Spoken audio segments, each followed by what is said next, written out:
like it's embedded in a bigger environment. So let me first give you like the main, oh, can you, I guess you can't see the top line. Not completely. Then let's do it like that, that's okay.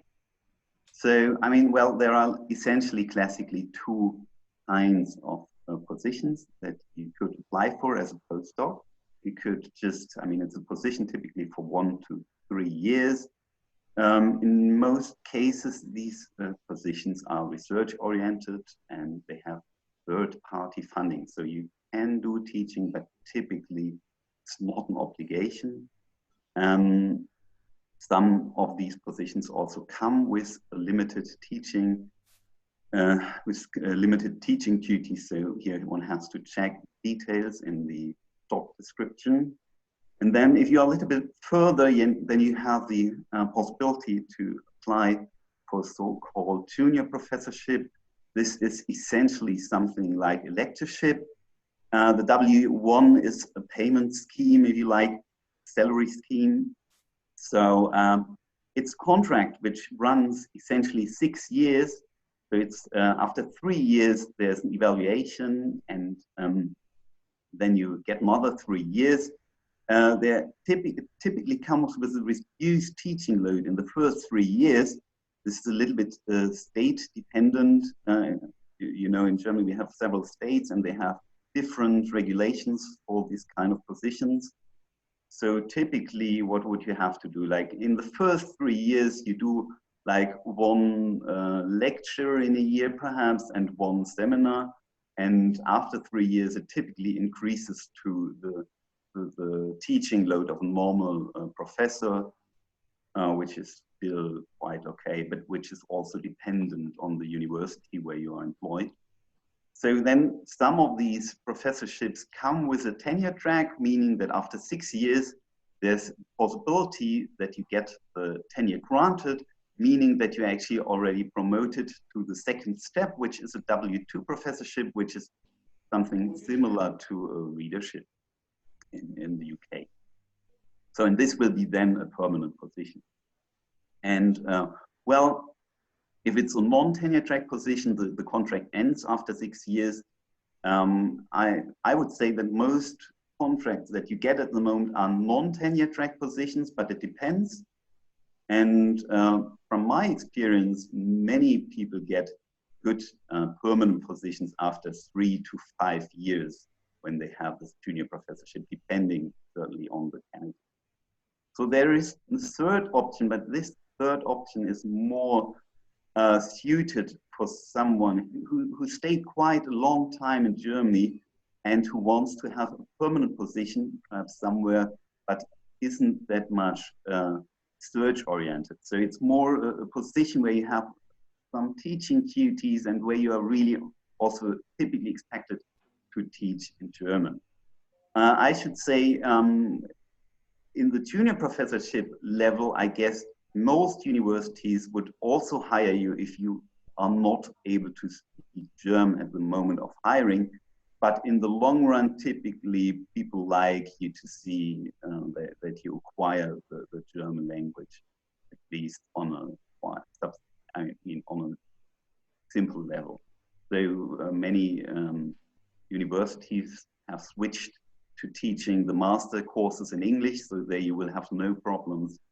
And typically, essentially the research-oriented universities, they would hire also English-speaking people. So here it's no problem if you are not able to speak German. Okay. So mainly the postdoc level and the junior professorship level are the two candidates for which you should apply if you are a postdoc, I would say. And now let me just quickly go through the typical structured funding programs from the German Science Foundation. I just give this list, I mean, possibly you just put it on the web somewhere afterwards, because it just gives you a feeling once you see a job offering, what is related to it. So there are some jobs that come from the Excellence Initiative. This is actually a grant given to only a few universities with strong research groups. So typically, if the position comes from that area, there are more than the excellence initiatives. There are further programs, there are graduate schools, and so on. So you can be sure to get into a very active group. So the next thing that I would like to explain is the so-called collaborative research center. These are typically university-based, so it's just based at one or sometimes 2 or 3 universities, and it's a long-term research institution. It goes up to 12 years, and there's a common theme, and it's typically multidisciplinary. So if you're hired into this program, you can be sure that there's like 20 positions perhaps related to that center, and there are lots of postdocs typically in this program, and also lots of PhD students. Then the priority program is a little bit similar to the collaborative research center. It's just a little bit different in the sense that it is a nationwide collaboration. So the Science Body Foundation, they just prioritize one subject, and then there are lots of projects in this subject, and there are regular meetings and workshops. So you are at one university, but there will be like a meeting twice or once a year where you all meet and where you can present your results, and where typically you invite other people to present work in this area. So this is also, you have positions with respect to the priority program, and there are some at the moment running stochastics. It's also very nice. It's a good active environment where you can easily develop an academic career. And there's also, I mean, the research training group. This is more on, I mean, here the emphasis is on qualification of doctoral researchers. So here, most positions are for PhD students, but there are typically also a few positions for postdoc students.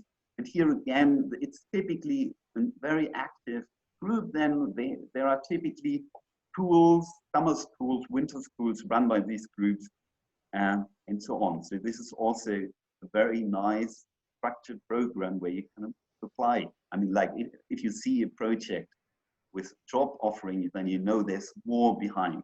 Okay.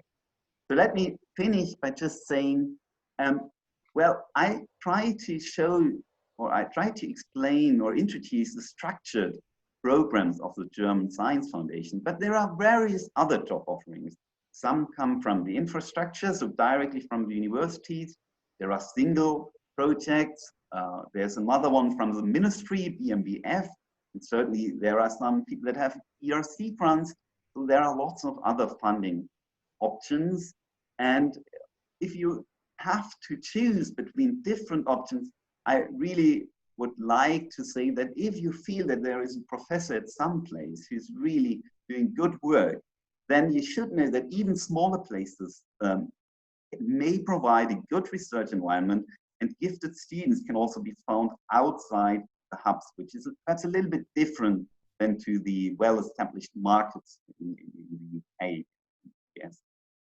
And what you also should know is, but this is somehow quite common in mass all over the world, I would say, that many conferences and workshops can be attended even if you're not part of the structured program, which gives the money. So there are typically grants so that you can travel around and use all these meetings, and so to further strengthen your own profile and to give talks and to also attend talks. So even if you're not directly attached to the structured programs, there's lots going on which you can take part in, and so it's not exclusive, it's rather inclusive. So if you feel that it's a good option to apply in Germany, I would say do that. We are trying to get more international, and the easiest way to get in touch with or to get job offerings is to subscribe to this mailing list that I put here, and you will find also the open positions here. So it's the same list. Here you get the emails once they come to this, once they are sent to the moderator, and here you can directly see the open job announcements at the moment. So you will see the most of them are advertised in English, some are still in German. You will also find some advertisements for jobs in the UK or Italy there. So you can just Google the STNet and just have a look. Actually, that's all that I wanted to say, and I hope that this wasn't too much and this was in the line of what was intended by the organizer. Yes, thank you very much. Can we open the floor to any questions from the audience? You can just unshare your screen so the next speaker in the case can start already to. Of course, we will upload all the slides that you're watching during this session at the end in the webpage of the course. Okay, if there is no question, I have a question. How is it expected from your point of view to change the job market in Germany due to COVID-19 crisis? So the economic crisis that is actually we are living in a little bit in this period. Yeah, I mean, that's a good question, certainly. At the moment, we don't feel it in the sense that we have still the programs running. So somehow the money is flowing in and there are lots of offerings. So there's no change at the moment, but in the long run, certainly it's unclear how the government will change this. And once there's less money, and I think then this will be the same for all countries. Once there's less money to distribute, this might also affect the science market. Right, but at the moment we don't see it. So everything is just running, and there are this at the moment. I should say at the moment, certainly we are affected by the COVID, but the job market per se hasn't changed. So all there's no reduction in funding at the moment, and everything is running. Okay, we have also a question from the audience, from Madi. I don't know if you want to just do the question directly or just I read it out in the chat. Could you tell us about jobs which comes with promotion from W1 to W3? So a little bit. From W1 to W3? Yeah. Well, this is not that common. So typically the standard thing would be to get the promotion to the W2. The W3 is some option that you always have. I mean, you can always apply for a W3 position. It's just not automatically included typically in the W1. There might be some places that do that because, like in the southern German states, some universities, they only have W3 positions. So they distinguish two kinds of W3 positions, though, and then they certainly would do a tenure track and you would directly get the W3 position. But I should say you can check that on the internet. The salary schemes aren't that different, and it's always possible to negotiate some money on top. So there are like people that are on W2 positions that get a better salary as people that are on a W3 salary because it's just they had better negotiations, for instance. So it depends very much on the state, and it also depends very much on the negotiation. So, but the W1 position typically gives you only the upgrade to the next position, which would be the W2 in the northern states, and in the southern states, the W3 on this lower level. So even though you won't find this in the payment scheme, there is a distinction also in the south between the higher level and lower level advanced professorship. I have to interrupt you. Sorry, we are a little bit running out of time already. There is another question from Raymond in the chat. You could just answer it directly in the chat, or if you all like, we can all meet after this session in the coffee garden and have more conversation with a little bit more calm. Let's pass to our next speaker in the meantime. She's Amos Berat. She's Professor of Statistics at the Imperial College in UK, and therefore she will talk to us about the structure of the UK job market at the moment and in general. So Amos, the floor is yours. Thank you very much, Emma. Can you all see my screen now? Can you see my PDF? Or? Yes, okay. Okay, brilliant. Thank you. Okay, thank you very much for the invitation. It's a great pleasure to talk to you about the career paths in the UK. So I'm originally from Germany, actually, and I did my first degrees in Germany, but then I did part of my degrees, like a master and a PhD in the UK.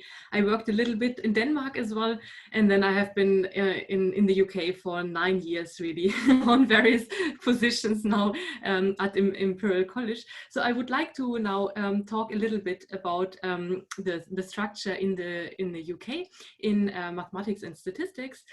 So typically, obviously, you have to do your PhD. In the UK, this typically takes 3 to 4 years. It's now closer to 4 years, I would say. So most of our scholarships would fund PhD students for up to 4 years to complete their PhD. And then actually it looks quite similar to what you've seen from the German system. It's also then very common that right after the PhD, people would apply for a postdoctoral position. You could, in principle, obviously apply already for or an assistant professorship. No one will stop you from doing this, but we see that most people would probably have at least a year or a couple of years of postdoctoral experience. So when it comes to postdoctoral positions, there are various positions out there. They are the positions which are essentially directly funded through the university. So there are essentially certain fellowships which are just advertised on a yearly basis. Okay, so then you just have to look for the open calls by the universities, and then you apply directly for a postdoctoral fellowship in mathematics or in statistics. Then there is the other route, which is essentially funded through external grants. In the UK, this is mainly EPSSC, so this is the Engineering and Physical Science Research Council, but there are other research councils as well. And often this works that more senior academics might apply for a big grant to run a research project, and this might involve 2 or 3 postdoctoral researchers. And then as soon as this grant has been approved, then the universities would then advertise for these postdoctoral positions. So these kind of positions can also really come up any point in time during the academic year. So the ones, I would say, the yearly fellowships offered by the universities directly are typically advertised, so that would start sometime in late summer or at the start of the academic year, which in the UK typically starts in October. Whereas the other postdoctoral positions could in principle start at any point in time, depending on how the grant was essentially structured.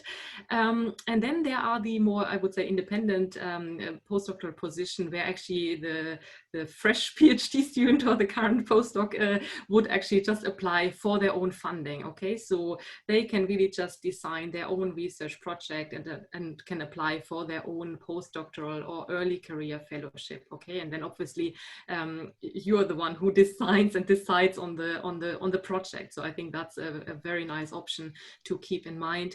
Many of, I would say, the postdoctoral positions funded through the universities directly would also be kind of open in terms of topics, right? But if you join obviously on a big grant, then there would be, you know, a topic associated with that grant, and then you would be expected to at least partially work within the lines of this kind of grant agreement.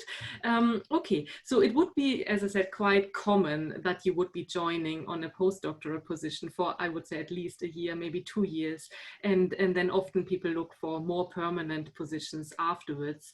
There are several routes in the UK how this is structured.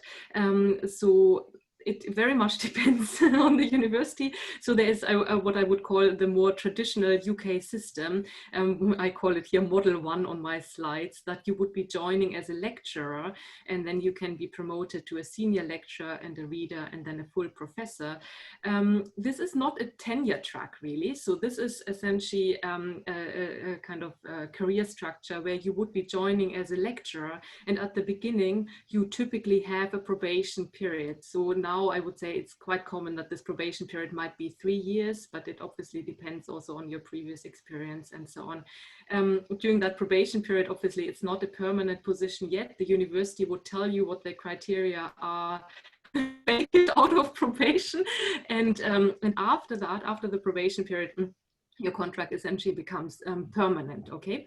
And the important thing to remember here is that you could, in principle, so your lecturer position can then just become a permanent lectureship, and you could stay there until, you know, you retire in some sense, right? So there is, it's not that that you get automatically promoted. It's not this kind of up or out system, what you typically have in this kind of, in the more traditional tenure track, okay? So you can join, and obviously if you have, you know, more significant experience already, you don't have to join as a lecturer, right? So you could join as a senior lecturer, or you could join as a reader or a full professor, right? So, and the universities would advertise, you know, at which level they are looking for somebody, and but then they're typically restricted to also really hire at that level. So if they advertise for a lecturer, it's quite, I mean, it's pretty much impossible to then join as a full professor, right? So, but sometimes they, you know, advertise for a lecturer, a senior lecturer, and then it depends on your qualification and at which level you could join, okay?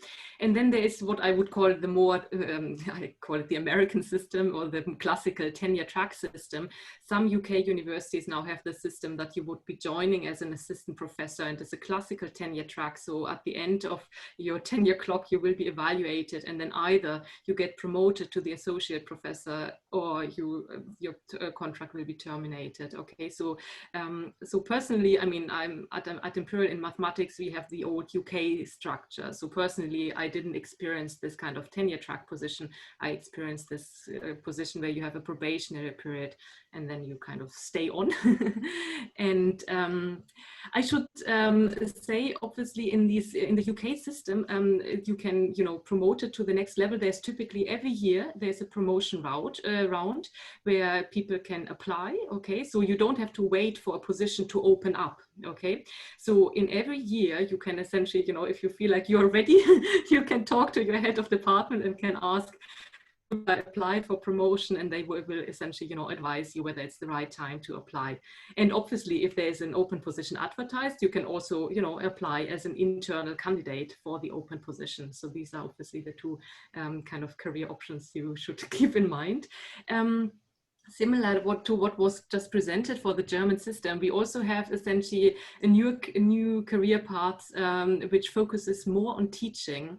So if people want to focus more on teaching, they can join also as a kind of lecturer focusing more on teaching. This career path is rather new, I would say. So you can actually, the idea is that you can go through all the levels, right? So you could be kind of a senior lecturer focusing on teaching, and my understanding is that you could be promoted up to full professor focusing on teaching, but this is still a kind of a newer career structure. So most people who are on these positions are still at the, I would say, lecturer stage. Okay, so this is something we have to kind of see, you know, how this career path develops. What I've seen at Imperial is that, for example, some people join as a teaching fellow for a year, and then afterwards they switch to a more traditional lectureship, and then they are on the traditional path. Okay, so obviously, you know, you can apply to switch path if you like to do that. So this is also an option.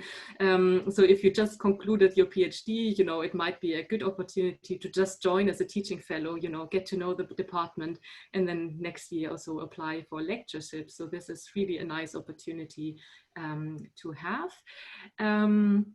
Shall we, I don't know, shall we discuss some questions first, or shall I comment on the impact of the Yeah, before that, we have actually a question that is directly on the career path structure. The first question is, what is the criterion of choosing Model 1 and Model 2? So well, the universities decide, right? So it's not up for the candidate to decide, right? So if you choose the university you want to apply to, and they will tell you which structure they have, right? So and you know, even within the university, it might not be the same system. So say at Imperial, you know, in mathematics, we have the traditional UK style, whereas at our business school, where you might want to be, if you do financial math or statistics, financial econometrics, you would be on the American tenure track system. So, you know, we even have two different structures within the same university. So you have to, you know, really check what the particular department, what kind of structure they have. But it's not for you to choose, right? So the department will tell you what their structure is. Okay, another question in this direction. In the UK, is there also a central hub, I guess a mailing list, where one could find open postdoc positions or Yeah, there's the Jobs AC UK website. Maybe I should add this to my slide. I can add it to the slide and then you can post it on the webpage. Or you can just write it in the chat right now for our audience. Okay, okay. Okay, you already go there and check. Okay, perfect. But I should say that many of the UK positions also go via the STNet website, which was already mentioned, right? This is not restricted to German positions. This is really for many European and other positions. So this is personally a website I personally use a lot, and I recommend to all my PhD students and postdocs, right? So, yeah. Mm-hmm.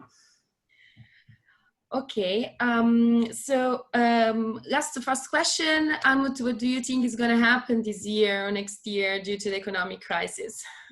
Yeah, so I mean, obviously, I mean, the answer is I really don't know, but if I should speculate a little bit, the situation is very similar to what was described now for Germany, that so far we don't see an immediate change, right? I mean, funding is there, people can apply for grants and so on. There was obviously, you know, a lot of, you know, talk about hiring freezes and things like that.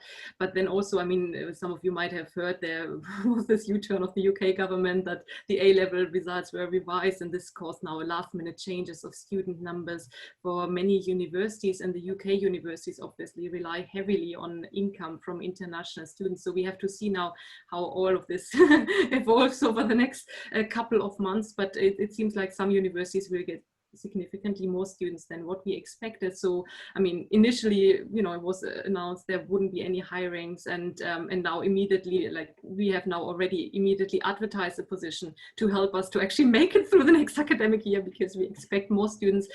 So these positions are at the teaching fellow level, and when it comes to grants, yeah, I would also expect that for the time being, it's kind of the same. People can apply, but obviously the minute, you know, the economic situation gets worse, I would also expect that there will be, yeah, it might be less likely to get these grants, right? If the funding gets reduced, it's just getting more competitive, right? I think that's the thing. You can probably always apply, but the level of competition gets higher. That would be kind of my expectation. But at the moment, it's almost business as usual. So people should apply and should obviously get in touch with, you know, academics at the university they would like to apply to, and also get some advice on, you know, the applications and so on. I think that would be helpful. So it's always important networking also to get a postdoc position or yes, and to PhD in the UK. I guess this is also a little bit for every postdoc position, a little bit of networking and knowing the professor, the work, and in what you are really interested in. Yes, exactly. Just also to find out if you come out of a different system, right? So that you get advice on, you know, what's expected. So as I said, you could apply for lectureship straight away, but often people would have maybe at least a year of postdoctoral experience, right? But also I would say you would then really, you should apply then for a lectureship. You should not wait, you know, to go for 5 to 10 years of postdoc before you apply for lectureship. You should really go for it and see how it goes, essentially. Okay, Ahmed, thank you very much. Let's pass then to our next speaker. He's Olivier Wintenberg, professor in applied mathematics at Université Mercury in Paris. So he will speak to us about the differentialing system. Okay. Olivier, can you hear us? Ah, yes. Okay. The floor is yours. We don't hear you. Now we hear you. Okay. Yeah. Okay. Okay. Perfect. So thank you very much, and it's a pleasure to be part of this discussion. And I will talk about the specificities of the French system. I would like to say that the mainstream in the French system is quite inflexible and didn't change for a long time. That's very specific. It's called maître de conférence. I would say that it's equivalent to assistant professorship, but you get it right after your PhD. This is a civil servant job in the sense that you have a 100% job security. You are hired for your whole life by the state, by the government, through a university. And let's say that last year in statistics you had something like 15 positions open and a bit less than 10 in probability. So I don't think that the COVID will change anything about this system, which is, as I said, quite unflexible and simply depend on the number of people who go to retirement the year before, and so that's continuing in this way, I would say. And the salary is not that competitive with other positions elsewhere, but as I said, you have job security, and you have teaching duties, of course, during the year. So to get this position, it's quite a long path. First, the fact that it's for civil servants, so it's restricted to EU citizens only. Then also you need to be qualified for applying to this position. The qualification is given by a national committee, and you need to produce a CV and to send also things that can be a bit complicated for foreign people, like translation of all your diploma in French and official translations. So you have to be a bit careful about it, because it's also mandatory for applying, and the deadline is already in December, so beginning of December, and it would be nice to show in already in that step, in these former steps, that you have some ability to speak French. Because as you have teaching duties, you may know that most of the teaching in France are in French. So it's likely that, even if it's nowhere written explicitly, that you need to be fluent in French to get the position. Okay, then the job descriptions are posted in the spring. So the idea is that you have a calendar, a national calendar, and then you apply only to local positions, depending so each university have a position, and depending, of course, on the profile of the position.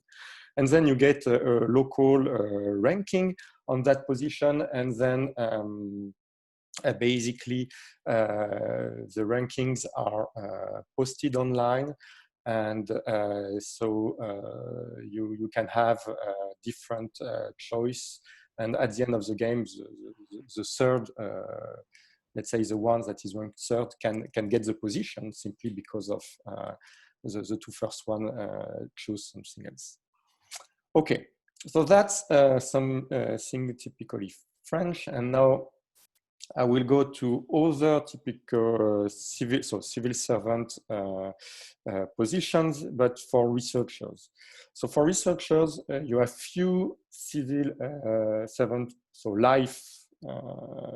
for life positions, and they are from different institutes. So you have the CNRS, which offers around 10 research positions in maths, so it's quite theoretical.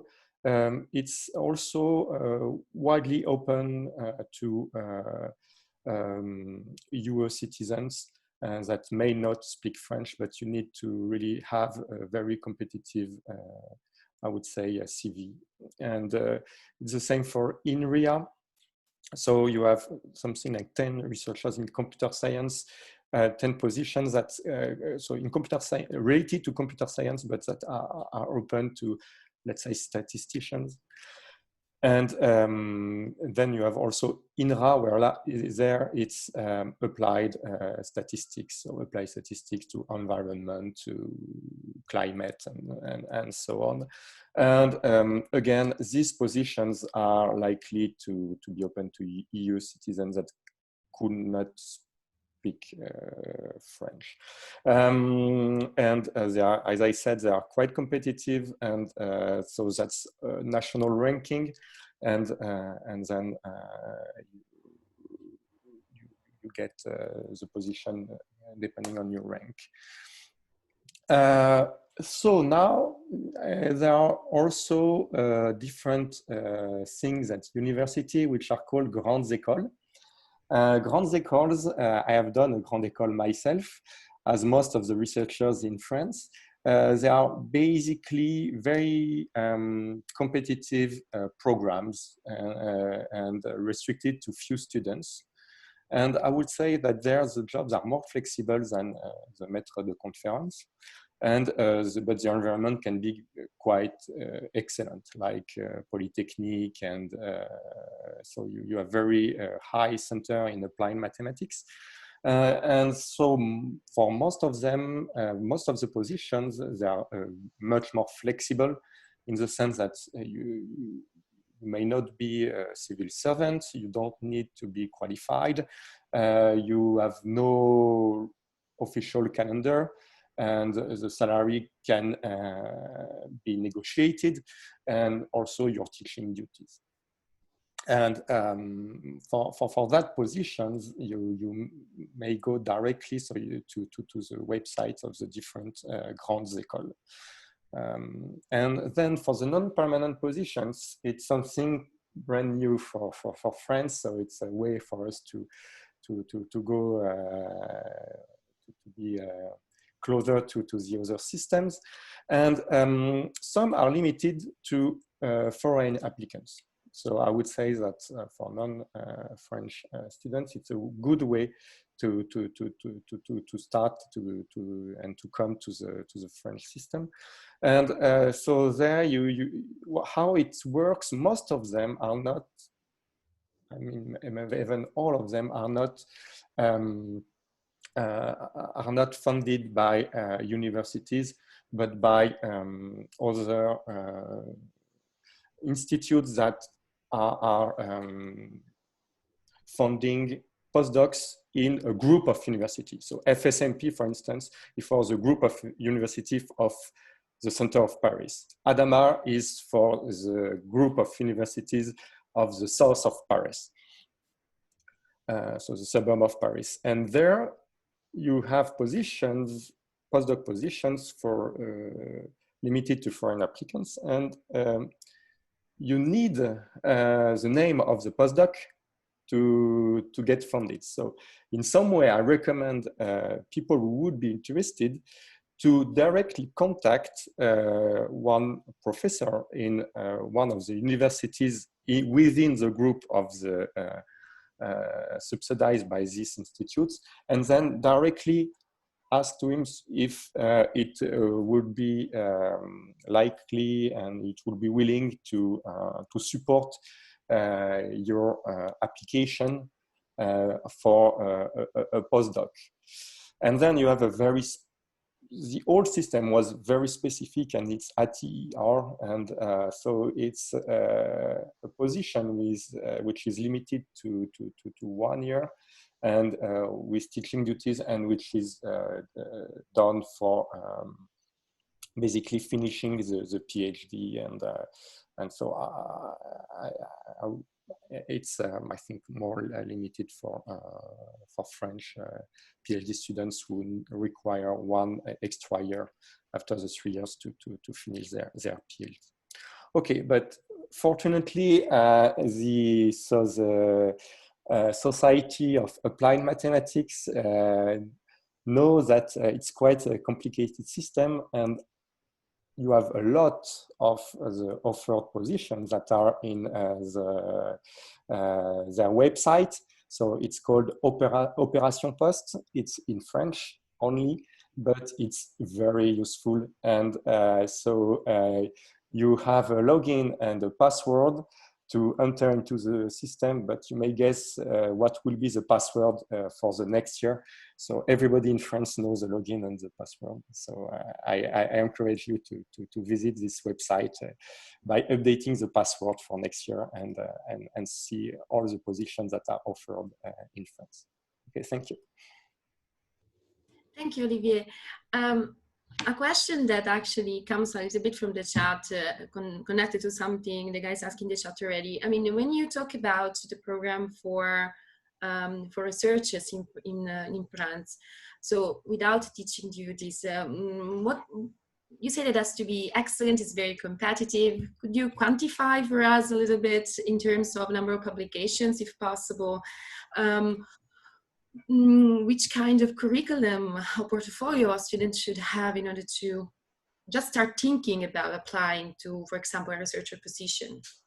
Okay, well, I would say that for CNRS, you really need to have publications in top journals and theoretical ones for getting a position in maths.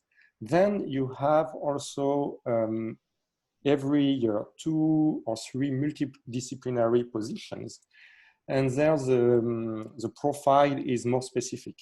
And if you enter exactly into the profile of this multidisciplinary, most of them are math math computer sciences, then it could be easier to enter in the CNRS, but you still need to get a very high CV with top publications.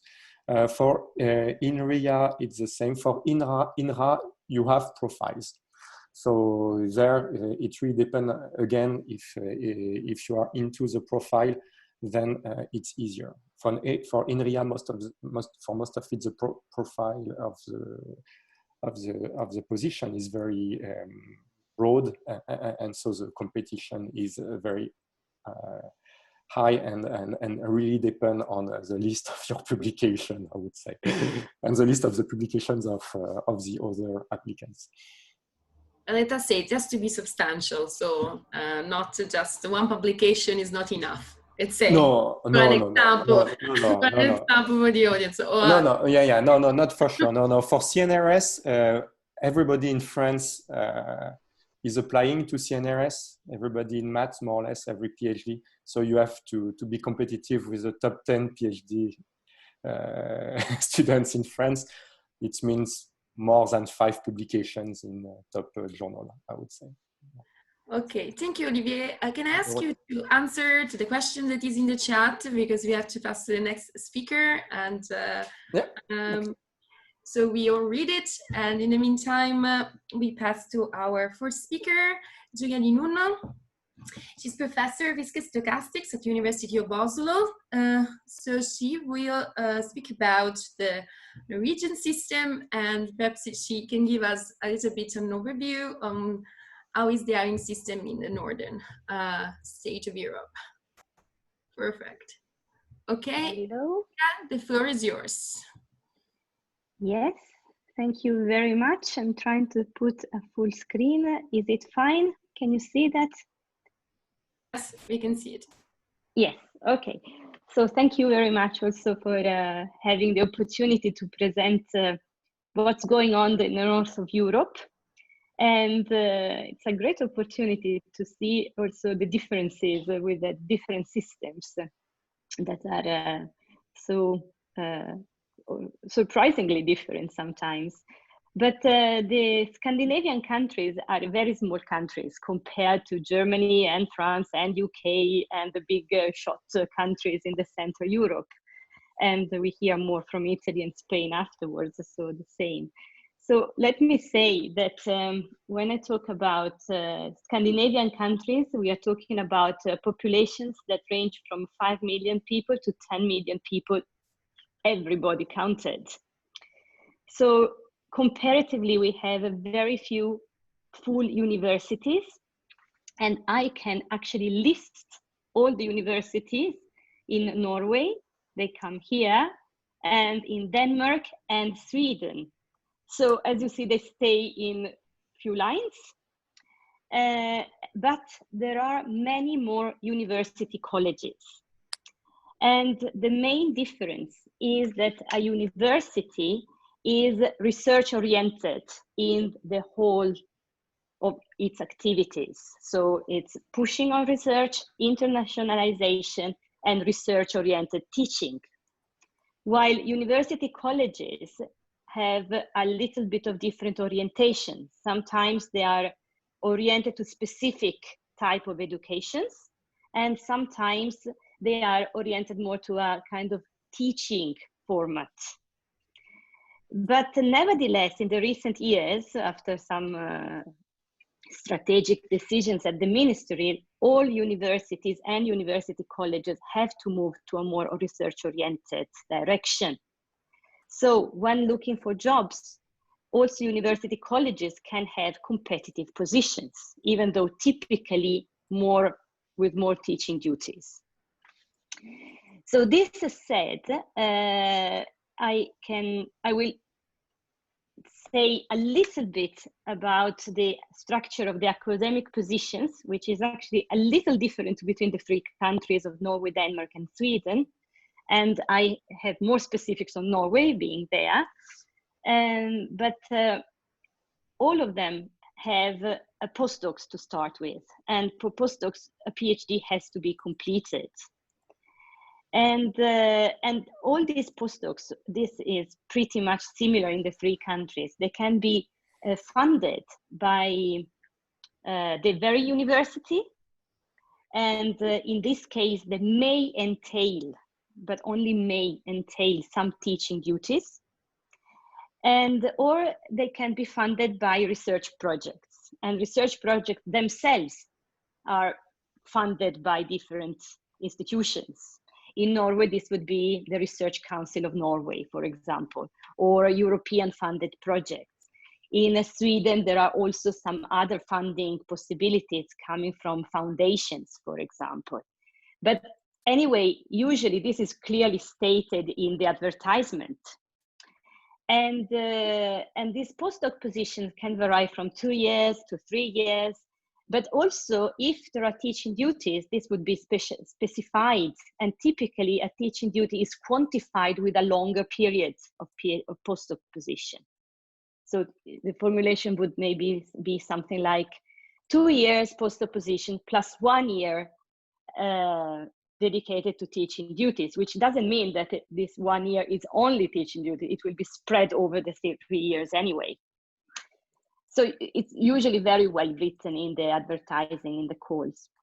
But then you have the standard research track, which would bring from a postdoc, which is a temporary position, to associate professor or førsteamanuensis in Norway. And this one, associate professor, is a fixed position. So this is the real first position. There is no assistant professorship in Norway, for example. But that's different in Denmark and Sweden, where you have an intermediary junior position, which is a fixed position. So typically called, here I read, assistant professor or junior lecturer or things of similar sort. And those positions are open by call, and there is a competition for application. And then there is a system of promotion that has been already pretty much described similarly by others in other states. And the promotion in Norway, for example, from associate professor to professor is typically based on a national committee who is relying on international referees. So there are no fixed dates for these positions to be announced. Everything comes up. Also postdoc positions, that we don't have fixed dates. So it's I think pretty engaging in the sense one needs to follow up what's going on. In Norway, in the recent years, just because there was such a big gap between postdoc and associate professors, they have experimented, and we have a couple in our department running very well, a tenure track associate professor position. So this was a kind of advanced postdoc position that after few years has to be evaluated, and if evaluation is positive, then this turns into a complete associate professorships. And so this is a new trend. No one so far has arrived to the evaluation time, so I cannot answer this level. They are so new, but they seem to be very promising, and they are quite competitive, I must admit, to enter. There is also a kind of teaching track, and this one is typical or more typical in university colleges. I must admit that in mathematics and statistics is not really common, this teaching track. It's usually research-oriented tracks that are proposed in the course. But in some university colleges where maybe mathematics is more of a support basic knowledge, and then a lot of teaching is necessary, then lecturer and then senior lecturers are proposed. And so then it becomes a different kind of career path, but there is improvement in positions, and there is a career as well. Denmark and Sweden, pretty much there is this usual structure. As I said, there is a little bit of, there is an extra step. In Denmark is this assistant professor, which can be permanent, temporary, or tenured, depending on the call. So maybe the tenure has become a little bit more popular in the very recent years, but difficult to say. And Sweden has also the same situation, where there are some lecturer positions that have quite a big chunk percentage of teaching. The interesting aspect of Sweden is that to be associate professor, one needs to have a docent title. Docent title is a bit like habilitation in Germany.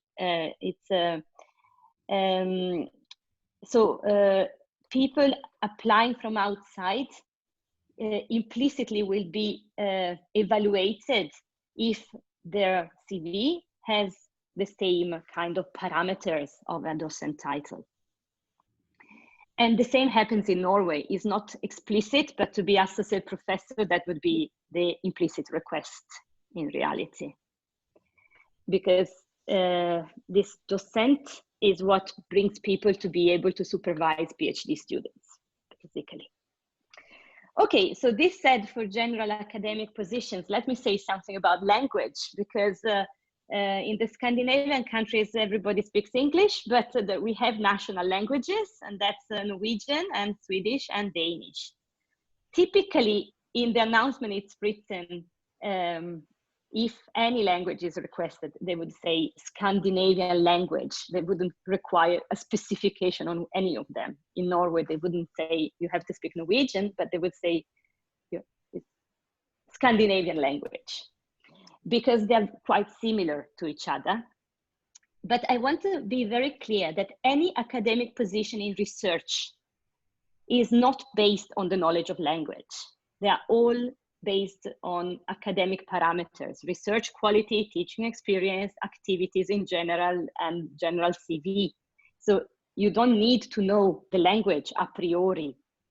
But if you have a fixed position, then there will be a requirement to learn the language in few years from start to a reasonable level. Mathematics is particular, and statistics goes the same, it's particularly internationally based. So maybe there is a bit more flexibility in what level is required. But nevertheless, this is something that it's usually written in the announcements.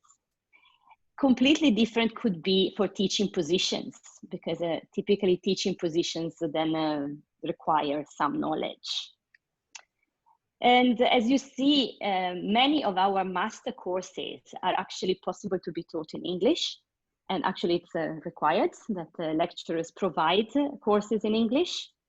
We have a very international participation of students, Erasmus students, exchange students, etc. So they all are not required to know Scandinavian languages, which are not probably mainstream in many programs. So, but when teaching at very first 2 years, then that is a bit necessary to know Norwegian or Danish or Swedish. That's pretty much similar in all of these countries. Now, other institutions provide research positions. Yeah, just 1 other minute. Yeah, and this is Statistic Bureau, Statistic in Norway, the Norwegian Central Bank, SINTEF, and the Norwegian Computing Centers, just to name some. And these are all interested in probability, statistics, analysis, and mathematics. Also in the private market, there is need for PhDs, and sometimes they entail some research, but here it's really minor. And in particular, maybe in the supervisory authorities and the Norwegian Central Bank, in particular in the section of the fund, the Norwegian Pension Fund. These are the important websites, so you can read them later. Jobb Norge and Jobb Safari for basically all positions, but positions in Norway are announced internationally on all mailing lists, though that is possibly less coordinated, but again, STNet is used, for example, and also Bachelier Society, and there are some other sub inside the Bernoulli societies, etc. And then what can I say? In Norway, there are no dates, so every position can be opened any moment. So stay on your toes if you're interested, because there is no particular scheme to rely on. Thank you. Thank you, Julia. So are there any questions from the audience? If not, I have a small question. So do you think, it's always the same question, it's the spirit of this meeting. Do you think there are going to be any change in the call in the next year or this year due to the economic crisis? A little similar to everybody else. I have to say that the moment is business as usual. We have calls coming up, many according to projects, and there are going to be open calls for projects. So after the calls for projects, there will be calls for positions. And it doesn't seem that there is going to be much of a change, really. It's possible that with the crisis and the Norwegian crown being linked to oil in particular, maybe some reductions could be expected. But at the moment, it doesn't really seem so. So at least in the next 2, 3, 4 years, that seems that we are still running. Perfect. Good to know. Thank you, Julia. If you have some questions from Julia, just post them in the chat, and Julia, give a look at it in the case someone is asking questions to you. Let's pass in the meantime to the next speaker. She's Marta Sansolé. She's Professor of Probability at University of Barcelona in Spain. She's been also the president of the European Mathematical Society from 2011 to 2014, and it's here today to explain to us the hiring system in Spain. So thank you for coming, and the floor is yours. Thank you very much, Imma. I am very pleased to be here with you, and also congratulations for the job, the task of the Young Researchers Committee. I think that this is a very important place and at the service of the young community of researchers. So I will be much more schematic than my predecessors because, well, our system is quite complex, I guess, as everywhere. And I will focus on, as I was asked to do, job opportunities after PhD, okay? And so essentially the academic path. So the postdoc positions are, so the calls are published, funded, and evaluated by the following bodies. So there is the State Research Council here, So then there are also state research councils from the autonomous governments, to the best of my knowledge, only in Catalonia and in the Basque country. And then there are private foundations, important private foundations, mainly La Caixa. La Caixa is a financial. Sorry, Marta, we don't see your slide running. You don't see my slide running? No, we see them steady. We don't follow. Okay. Okay, so that's very bad. So I think that what I have to do is to stop share and start again. So I will do that because this happens to me last time. Yeah. So let's try if now it works. I am sorry about that. So you see the first one now? First one, yes. And Try the second. And the second one, the third one? Yes, it runs now. Okay, so it's a matter of trying twice. Okay, so I will start with the postdoc positions. So the postdoc positions are, so the call is published, is funded, and it's evaluated by the following bodies mainly. So there is the State Research Council, so this is so for all Spain. Then there are research councils in 2 autonomous governments. This is in the Basque country and in Catalonia. So of course it's much more limited in number, but we have that. Then there are private foundations, mainly La Caixa, which is a financial institution. And then there are 2 centers of excellence in mathematics. One is the ICIMAT in Madrid, and the second one is the BECAM in the Basque country. And finally, the math departments and institute. So why I put some of them in green and some of them in orange. So this is because, so the difference is that these centers of excellence and the math departments, they publish calls, etc., but they are also host institutions. So this makes a very big difference. So there are also host institutions. Okay, so then essentially, so these postdoc positions have yearly calls and more or less at fixed dates. For example, for the central government, this is in November, December, etc., etc. So I will not give the details, but they are more or less fixed. And we have 2 types also essentially. There is, so this is very schematic, as I said. So there are the retaining type and the incoming type. So retaining means to retain talent. So one of the requirements is that the applicant has a PhD awarded by a Spanish university or academic institution, while incoming is more to attract external talent, so they can be foreign people or people that move to postdoc first to a foreign country and so on. The duration depends on the type of postdoc because there is a variety. So mostly there are 2 or 3 years. So the official calls for the green blocks, except one which can go up to 5 years. And this is a kind of tenure track postdoc position, which owes the name of the neurophysiologist, neuroscientist Ramon y Cajal.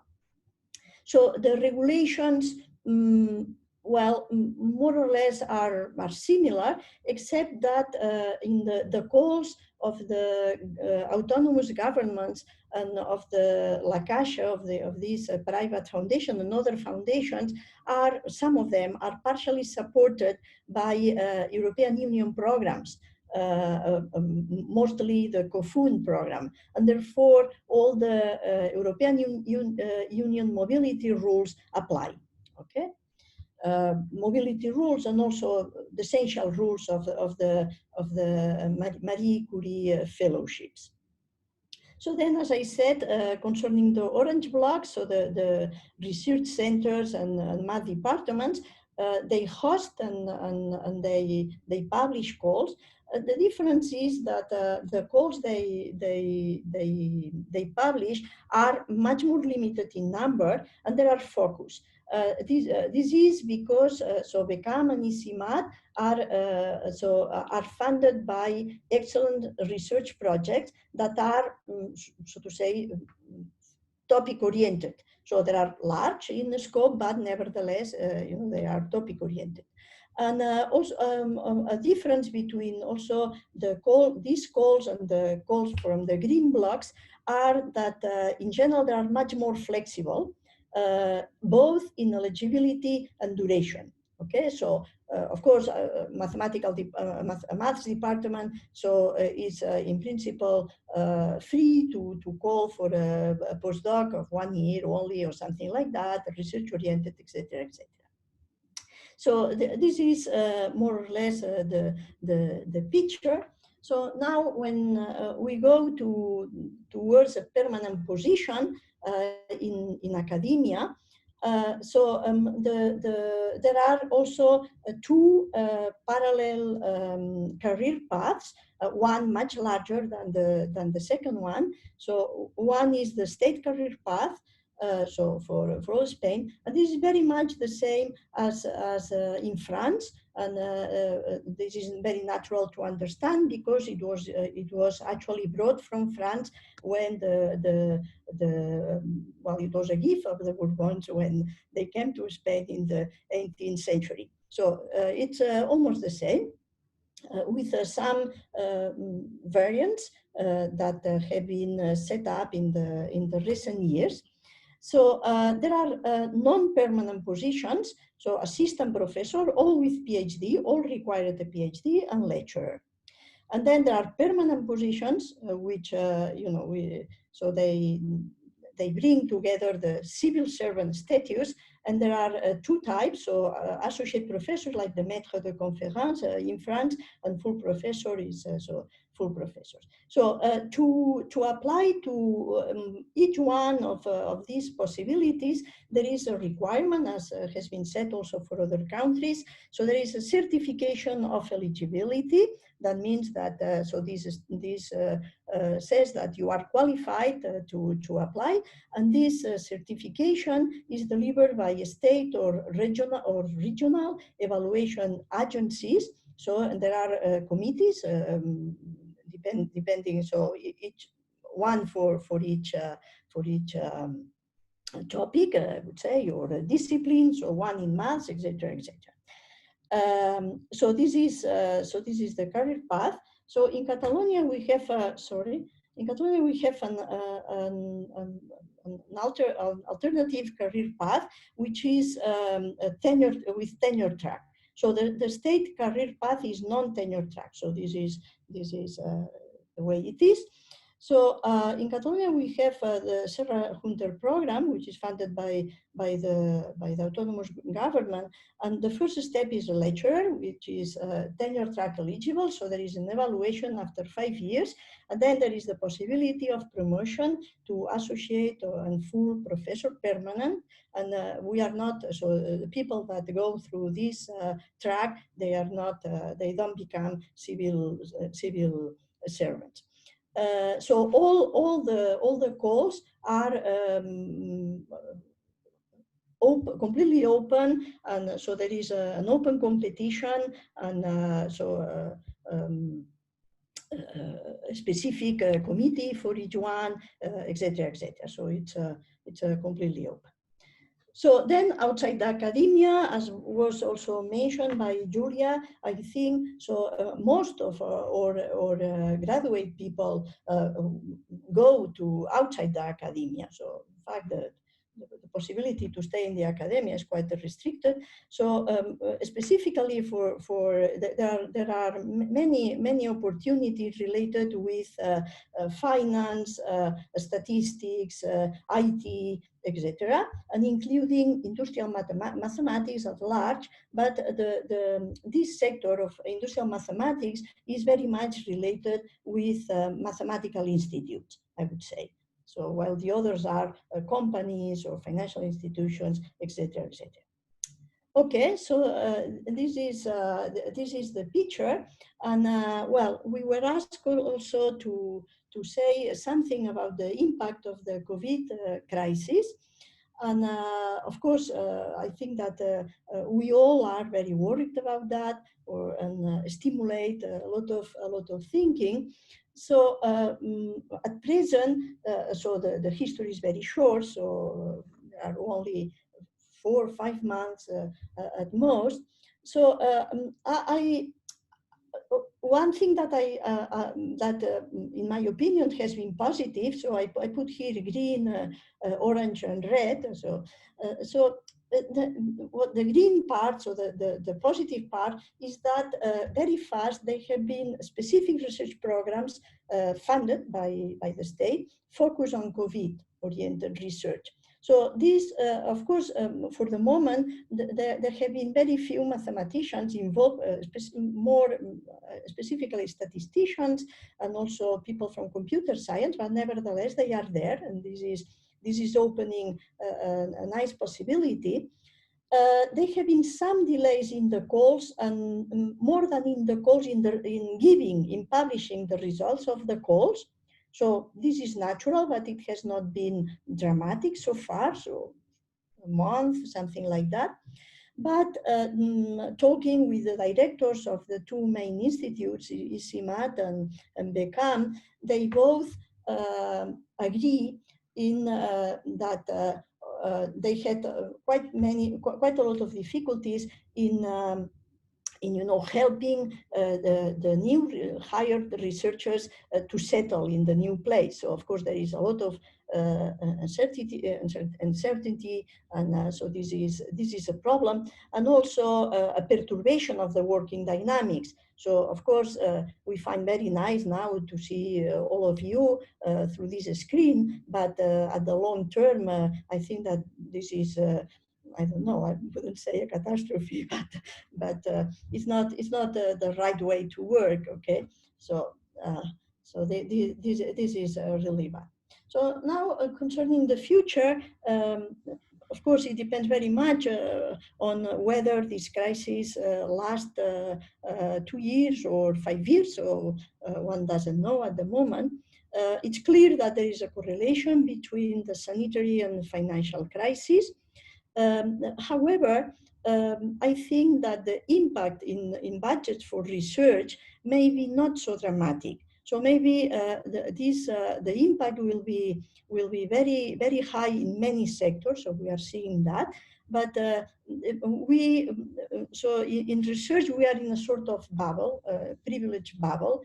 And I think that since the crisis has shown the crucial role of mathematical sciences, so we see in the journals, on television, everywhere, so scientists, and mathematicians and physicists telling us the models, etc. So this could be, I mean, maybe the impact will not be so high, at least at the short term. Okay. Sorry, Marta, we have to wrap up. Okay, so then new opportunities, as I said before, and of course on the bad side there is the question of mobility, which is one of the pillars of the European research area. So now it's in danger, and a lot of uncertainty. Nevertheless, I think, like Julia said, we have to stay focused, be patient, and never give up. So thank you very much, and I am sorry to have taken more time than I expected. Sorry. Thank you. We have just as question, very small answers possible to this question. Florian asked how important is knowing Spanish or the local Basque language at the time of application for postdoc or other. Compulsory? So how important is knowing Spanish? Yeah. Okay. So at the level of postdoc position, this is not important at all. So the situation is a little bit similar as in Norway. Okay, so for teaching, yes, at the undergraduate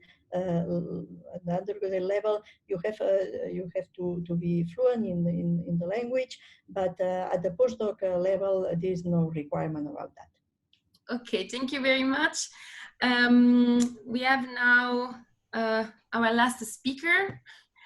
He is Callio Fontana, a senior lecturer in the Department of Mathematics at the University of Padova, and he will explain to us the hiring system in Italy. Yes. So thank you very much, Ima, for the invitation to participate to this meeting.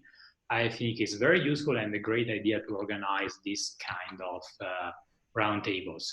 So let me start with the presentation. So I'll focus on the academic career path in Italy. And like in many other countries, this is divided in 3 main steps. So the first one, just after the PhD, is the postdoc, which in Italy is called assegno di ricerca. Then the next natural step is the assistant professor, which in Italy is called ricercatore. And then, of course, you have associate and full professors, which are called the professore associato and ordinario, respectively. So a few general aspects about working in the academia in Italy. So all academic positions are fragmented into many scientific sectors. So many other countries like France have also scientific sectors, but the specificity in Italy is that they are quite small sectors. So for example, for people working in probability, you have Math 06, which is probability theory, mathematical statistics, but also a different sector, which you see here, which is typically for people working in mathematical finance and applications to insurance and other social sciences. So other few points to highlight is that in order to become associate or full professor, you need to have a specific national scientific habilitation, which is known under the acronym ASN. The exception is for direct calls for foreign researchers. If you come from a foreign institution, you can avoid and obtain an equivalent habilitation which replaces this ASN. So most of the academic jobs in Italy are at universities. There is also the Consiglio Nazionale delle Ricerche, but this accounts for a very tiny fraction of all academic jobs in Italy. So in terms of salaries in general, so at all levels, for all positions, they are typically lower than in many other European countries. But you have to keep in mind 2 important things. First, if compared to other countries, life is usually cheaper in Italy. And more importantly, there are very significant fiscal incentives if you come from a foreign institution. So concerning the first one, so postdoc possibilities. So here I would say everything is possible in the sense that the duration can be 1, 2, 3 years. They are funded either by specific projects or directly by university. There is no fixed calendar, and the best way to stay tuned on postdoc positions and opportunities in Italy is to subscribe to one of the mailing lists that I will show you at the end of this presentation. So I will pass now to the presentation of assistant professorships, which are always fixed-term positions. So they are always fixed-term contracts. And they come into 2 different types. So there is the type A, assistant professor, and the type B, assistant professor. The main difference is that type A is like a junior assistant professor, type B is senior. The first one is purely a fixed-term contract for 3 + 2 years, with no possibility of renewal at the contract expiry. And the key difference is that for type B, this is a fixed contract for 3 years, but with the important difference that it comes automatically with a tenure track system. So it means that at the end of those 3 years, if in the meanwhile you obtain the scientific habilitation, you essentially get an automatic promotion to the level of associate professor, which is then a permanent position at the university. So the tenure track system in Italy is now embedded in this type B assistant professorship. Now, my only comment which relates to the impact of COVID, of course, all the general remarks and observations that were made in the previous talks also apply to Italy. I can say that from my perspective, at least what I can say from my university, the University of Padua, is that the offer of type B assistant professorships is expected to stay stable at least for the next 2-3 years. So there will be a constant number of type B positions, also because the government just increased the number of positions in response to the COVID pandemic. So the important thing to keep in mind is that for type B, assistant professorship, which is obviously the most attractive one, the key feature is this scientific habilitation. Now, what about this habilitation? So it is necessary in order to get the promotion to the level of associate professor. And it is specific for a scientific sector. For example, if you work in mathematics for economics, or if you work in probability theory, then you will need different scientific habilitations. The habilitation itself only depends on your CV and track record of publications. Again, specifically for each scientific sector. And since, okay, we are here at an international conference, it is important to remark that if you hold an equivalent position at a foreign institution, you may be directly eligible for a position at the level of associate professor. And currently, this is very much incentivized in Italy because the university essentially pay less for your salary if you can be recruited through this scheme. And here's the webpage where you can find all the relevant information. Then a second opportunity which can be interesting for people working abroad is the Rita Levi-Montalcini program, which is a very competitive program. The nice feature about this program is that you can submit a research proposal. You choose the university, so any university in Italy, and if then your proposal is evaluated very well, then you obtain a type B, associate professor, in the university of your choice, together with a research fund. Claudio, we don't see anymore your slide, I guess. I'm sorry for that. Yes, we lost it. Where is it? Do you see it now?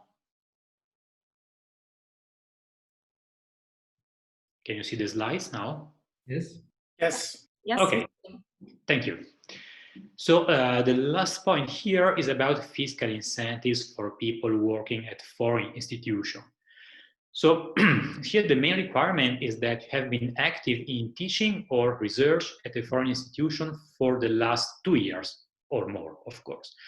The basic advantage is quite substantial. So if you get a job at an Italian university, 90% of your income is tax-free for 6 years. And those 6 years can be extended if you have children or if you buy an apartment in Italy, etc. So this scheme is applicable to all positions starting from the level of assistant professors. So this is not applicable to the postdoc positions. It is applicable to type A and also to type B assistant professorships. So let me continue. Just a bit of advertisement about what is going on specifically at my home institution, the University of Padova. So there is a nice scheme, which is the Marie Curie Action Seal of Excellence.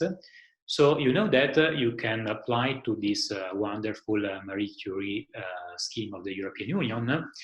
If you select the University of Padova as host institution, if your proposal is very good, but not good enough to be funded by the European Union, and you receive this seal of excellence, then the University of Padova offers you, as a replacement to the Marie Curie Fellowship, a 2-year research fellowship contract with a very good salary and research fund. Then, at this precise moment, my department is also looking for people interested in direct calls at the level of associate and full professor positions in any area of mathematics. And finally, let me make this specific advertisement. So I'm also looking for a postdoc in mathematical finance starting next year. So to finish, here are just some web pages where you can find all the relevant information. So the first one, in this website, you can find all the official documentations on how does it work, the academic path in Italy. So you find all the details about the scientific habilitation, direct calls for foreign researchers, etc. The specific calls can be found on the second webpage, this bandi.mur.it. So here you can find all the open and closed calls for all positions, so including postdocs and assistant professorships and whatsoever at all Italian universities. And finally, to stay tuned about what is going on the Italian job market in probability, the best that you can do is to subscribe to the random mailing list. So this contains announcements of open position, postdocs, workshops, and seminars taking place in Italy. And of course, if at any point you need any specific information, you are welcome to contact me at my email address here. Okay, this is everything I wanted to tell you. And again, many thanks for this opportunity. Thank you. Thank you, Claudio. I have a question for you, and it's also going to be the last question for also all the other participants to this roundtable. How many they asked me to quantify, so how many publications are expected from a PhD student to take a postdoc position in Italy, for example? Well, I would say that it depends very much on how competitive the selection is, the number of potential candidates. But typically, so a postdoc is targeted at very young researchers. So in my view, typically even one or two good publications, not necessarily in top journals, but good publications are typically enough. But then also, okay, you have to keep in mind that postdoc positions are typically very specific.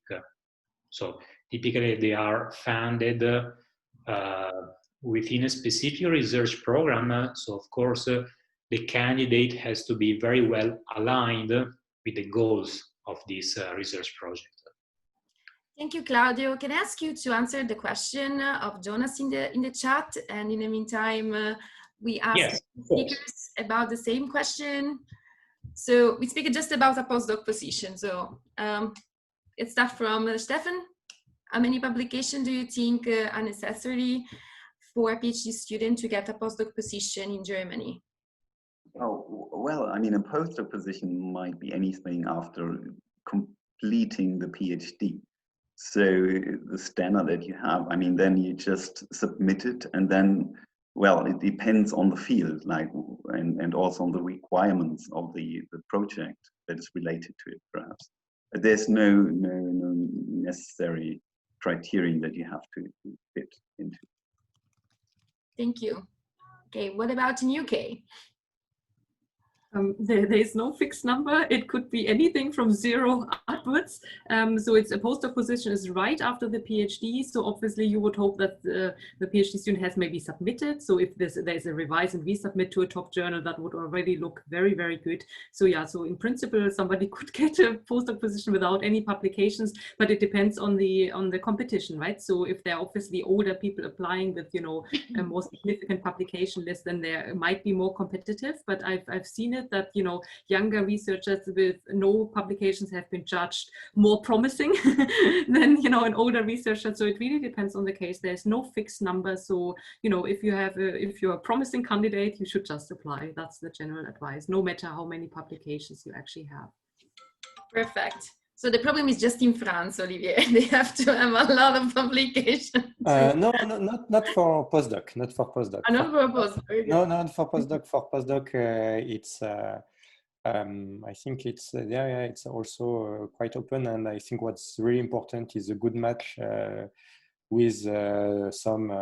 So the the professor who will push your project and your application on in the program. So in order to fund the position in his university. So yeah, no, it's really much more open for postdoc, and it's exactly the same than in other European countries. The specificity was for CNRS that it's quite competitive, especially for foreign students, and basically it's one way for France to get field medalists. So it's it gives you the rate of competition in this. Yeah, we are all very scared at this moment. Yeah. May I say something? May I say something? Okay, so in my opinion, it's more a matter of quality than of quantity, and this is not only at the postdoc level, but also at the level of a permanent position. So because the number of publications vary very much from one subject to another. So in the case of postdoc positions, of course, it's important to have some publications and also the quality depending on the journals. But something that, in my opinion, is important. I am not talking about Spain, but in general, is so the research project of the candidate, because the research project shows the maturity, you know, and also so if so the candidate has a good or I don't know how to explain that. So it's determined to discover something. You know, when you see the research projects, or why they have applied, what is the reason why they applied. You see the personality, you see also the abilities, you see many things. So of course, I mean, publications are important, but I would say that the number depends very much on the state of your career, also on the type of postdoc and so on. Okay, Julia, you have the last answer. But I agree with everybody. In as a postdoc, it goes from PhD just after to maybe if it is a second round postdoc, there is more experienced people that can apply. So what is particularly searched typically is quality, as Marta says, but also the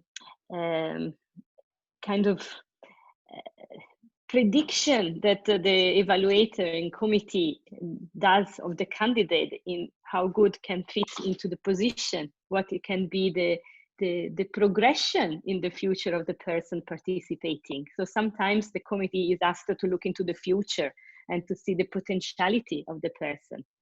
But of course, there is also a difference that was already mentioned. If the postdocs are specific in a certain project, possibly the research project is dominating the requirements of the CV of the candidates. So people would be asked to join a certain research group to a certain extent. And then this one could determine a little bit what quantity and quality means. If the postdoc position is really open, then of course that it becomes a tougher competition to a certain extent, but also more maybe open to the personal development in the different research directions. So it's very difficult to give a rule. And it is a competition meta. The best is to apply. No application, no gain anyway. So if a person is reasonably fitting and thinks he's ready, then the best is to apply. Thank you very much. Thank you very much. I would like to invite you all, if you have still a little bit of time, and also our audience, to join us in the coffee garden, where we can also have a really conversation with microphone and video. I don't know if you guys have already used this tool of the conference. For the people that leave, first of all, let's thank our speakers. You've been really great in sharing with us all this information. really, sometimes it's difficult to figure it out, this jungle of our system. So thank you very much for your clarity and your participation in this event. I want also to thank my fellow colleagues of the Young Research Committee and the IMS Young Researchers Committee, with whom together we have organized this big event virtual event during the conference. And I would like to tell all of our audience that if you guys are interested to follow the activity of the Young Researchers Committee of the Bernoulli Society, to join the Bernoulli Society, okay? Remember, for PhD students, the fee to join the society is completely free. So thank you again for participating, and we hope to see each other again, perhaps in person soon, the next conference. Bye. Bye. Bye, everyone. Bye. Am I allowed to just say one more word? Yes, Stefan. Because I think with this COVID, we had like negative points concerning COVID, and certainly it's very bad to have that. There are also some positive points that I would really like to stress here. Namely, we changed the interview system to more or less Zoom interviews. So nowadays, it's much easier to apply somewhere, whether in the UK or in Oslo or in Germany or in France, even if you are in Australia or Japan or in the US. So it's much easier. So in earlier times, we had really to think hard whether we invite people, because it's quite a lot of work to do, and it's also very expensive. And now it's very cheap to do that, and we do that. So it's also a big chance for people and to get more international. So it's not only less mobility, it's also more mobility, at least at that point. Yeah. Absolutely. Guys, you have just to apply for postdoc positions in Europe if you want to, and try. As many applications you do, more chances you have, statistically speaking. So just apply. Thank you very much to all of you. Thank you, Emma. Bye. Bye.